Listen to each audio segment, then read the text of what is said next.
Darrell! Darrell!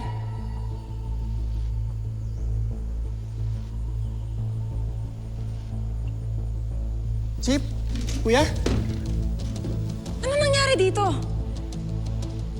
Nagpang-abot po si Boss Hex tsaka asawa niyo, Chip. At bigla lang sila nagbanatan eh. Kala mo wrestling eh. What? Kaya pala nawala si Hexacoms. Ano pinag-awayan nila? Sabi ho, kakuntsaba daw ni Boss Hex si Tito. Kaya pinadampot siya ni Sir Martin dun sa mga taga-major crimes. Yung pinakulong ho. Kawawa nga po si Boss Hex eh. Parang pinagtulungan siya ng mga taga-major crimes. Hindi. Hindi pwedeng ganon. Hindi na basta pwedeng pagbintangan na lang si Hex. No, JJ. Alam mo, dati ko pa to sinasabi that we cannot discount Hex's history kasi bago pa naman siya maging asset ng firewall, kalaban natin siya. So, kung nagkampihan sila ni Tito, I'm not even surprised. Baka siya pa ngayon nag-recruit kay Tito eh. Ilang beses niya na tayong niligtas. Ha? Gets mo ba yon? Hindi, baka for show lang yon. Tol! Naintindihan mo ba ako? Di ba magkaibigan na kayo ni Hex ngayon? Come on, Tol! Punto si Leila. Dating sindikato si Hex. Tao ng grupong tumangay kay Sunshine. Oo, ilang beses tayo tinulungan ni Hex, pero nasa na yung kapatid ko ngayon?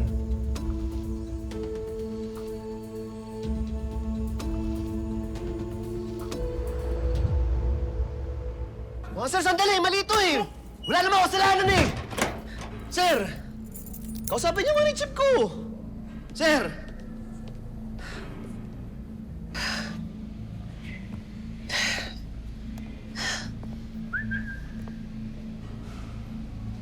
Fresco? Tarantado ka.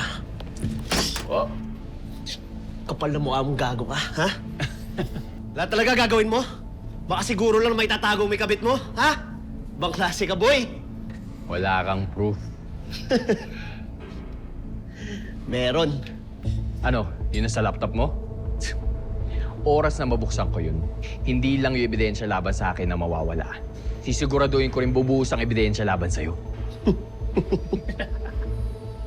Ayos ah. From adultery, ngayon naman tanim ebidensya. Ayos. Alam mo, red flag ka talaga, boy eh. Kung up ka lang, matagal na kitang in-uninstall, gago ka. May backup plan ako. May kinausap akong tao at yun ang magsasabi kay Isa ng affair niya ni Leila. Ayos ba? You're bluffing. Malalaman natin mamaya kung sino nang bablock. Tingnan mo na lang. Okay. Hintayin ko. Enjoy ka muna dyan. Relax ka lang ah. Huwag kang aalis. Mag-enjoy ka rin.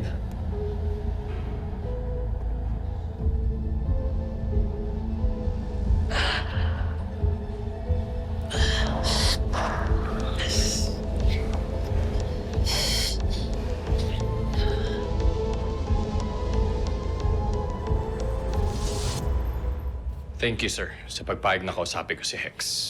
Unfortunately, naging agresibo siya during our talk. Buti na lang dumating si Alfred at ang major crimes.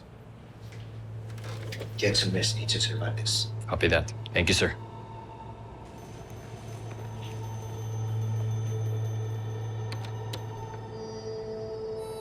Sobra naman yata yung suntukan na yun, sir. You know what? Useful si Hex eh. Pero nung una pa lang, paulit-ulit ko na sinasabi na delikado yung tao na yan. Masyado siya matalino para pagkatiwalaan ng buo. Kawawa naman si Isa. Pakiramdam ko, lahat ng tao sa paligid niya may tinatago sa kanya. Noon, si Hernan. Ngayon naman si Hex. Sana, si Martin tapat sa kanya.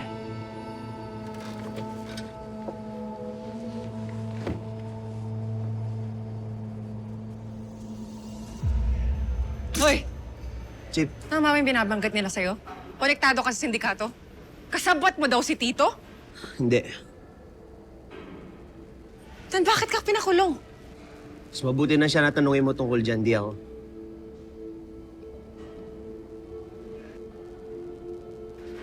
Chip, alam kong malaki atraso ko sa'yo. Pero hindi kita kayang lokohin. Maraming pagkakataon. Kung gusto kong tumakas, ginawa ko na yun. May nakita siguro si Martin, kaya nagalit siya. Kaya ano yun, sabihin mo sa akin. Oo, may nakita siya, pero hindi tungkol sa sindikato. Ay, saan ang sinasabi mo? May mga bagay na hindi dapat sa akin manggaling. Ay, parang awa mo na. Huwag mo ako paglaruan, please. Seryoso ako, Isa.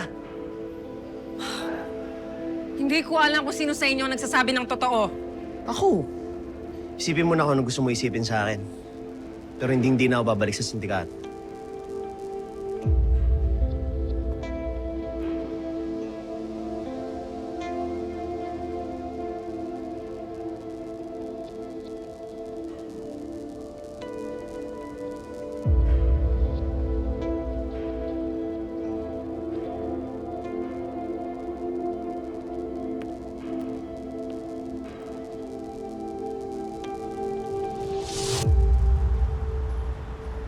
Sagad din ng gambuto yung pagkakriminal ng gagong yan. No?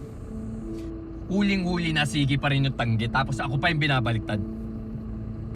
Dapat kasi hinintay mo ako bago mo siya in-interrogate. Tinapat mo talaga habang may operation kami. Isa nagpaalam ako kay Director Franco. Nawalan kami ng support dahil sa ginawa mo, Martin. Muntik na ako mapahamak dahil sa'yo. Kaya nga ako kumilos agad, di ba? Pagkatapos nung nangyari kay Tito, ginusto ko lang na matapos yung kalokohan ni X. Siya ba talaga may ginagawang kalokohan? Or ikaw? Bakit parang ako pa yung may kasalanan, Isa? Nagkausap ba kayo? Anong kasinungalingan ng mga pinagsasabi niya, ha? Ano? So mas pinaniniwalaan mo ngayon yung dating tauhan ng sindikato kaysa sa sarili mong asawa? Isa, ano ba? Ano bang meron sa inyo, ha? Bakit paniwalang-paniwala ka sa lalaking yan? Isa, sumagot ka! Martin, tama na. Tama na? Isa, hindi na normal to! Tama na! Alam, pagod na ako. Wala na akong energy sa ganitong klaseng away. Tsaka huwag mo iparamdam sa akin na mali ako dahil lang nagtanong ako sa'yo. Kaya pwede ba tigilan na natin to? Isa! Isa, I'm still talking to you! Isa!